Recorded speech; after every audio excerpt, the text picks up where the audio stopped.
Hi everyone, ఇది మా కొత్త ఎయిర్ ఫ్రైయర్. మొదటి రోజు ఉపయోగం మొదలు పెట్టబోతున్నాం. ఎలా పనిచేస్తుందో చూద్దాం అనుకొని ఫస్ట్ పల్లీలు వేయించుకున్నానండి. దీంతో ఏం చేయాలా అని ఆలోచిస్తుండగా పల్లీ చెక్క గుర్తొచ్చింది. వెంటనే బెల్లం తీసుకొని స్టవ్ మీద పెట్టేశానండి. ఇది మెల్ట్ అవ్వడం స్టార్ట్ అయిపోయింది. గట్టి పాకం వచ్చే వరకు వెయిట్ చేయండి. గట్టి పాకం రాగానే కొద్దిగా బేకింగ్ సోడా వేయండి. బేకింగ్ సోడా వేయడం వల్ల పల్లి పట్టి మరింత క్రిస్పీగా ఉంటుంది. బేకింగ్ సోడా వేయగానే అది కొద్దిగా ఫోమింగ్ నేచర్లో వచ్చేస్తుంది. తర్వాత స్టవ్ ఆఫ్ చేసి పల్లీలు వేసుకొని బాగా కలపండి. తర్వాత బటర్ పూసిన ట్రేలో కానీ నాలాగా అల్యూమినియం ఫాయిల్లో కానీ పెట్టి ఆరబెట్టండి.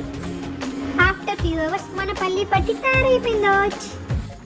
తాగం కదా, నీకు ఎట్లా నాన్ వెజ్ చేయాల్సిందే అని చెప్పి మా వారు ఆఫీస్ నుంచి వస్తూ చికెన్ పట్టుకొచ్చారండి.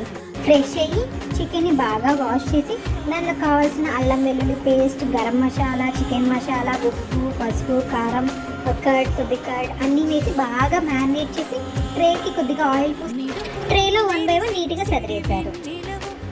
మనకి ఆయిల్ లేకపోతే గొంతులో దిగదు కదా, అందుకని మళ్ళీ 2 tablespoons ఆఫ్ ఆయిల్ మళ్ళీ దానిపైన కొంచెం వేసి తర్వాత 180 degrees దగ్గర 20 minutes పెట్టాం. 20 minutes తర్వాత మా వారు ఫ్లిప్ చేసి మళ్ళీ పెడదామంటారు. నేను ఊరుకుంటానా? లేదు లేదు, అవసరం లేదు అన్నాను. అదే నా మాట విని కంటిన్యూ చేస్తుంటే బిస్కెట్ అయి ఉండేదో. అలా ఫ్లిప్ చేసి చూడంగానే కొంచెం పచ్చిగా అనిపించింది. మా వారి మాట విని మళ్ళీ కొద్దిగా ఆయిల్ వేసి మళ్ళీ 20 minutes పెట్టాను. పెట్టి చూసిన తర్వాత వావ్, పర్ఫెక్ట్గా నీట్గా కుక్ అయింది. అలా ప్లేట్లో సర్వ్ చేసుకొని ఇంకా తినేసాం. Bye bye, will see you in next video. Thanks for watching.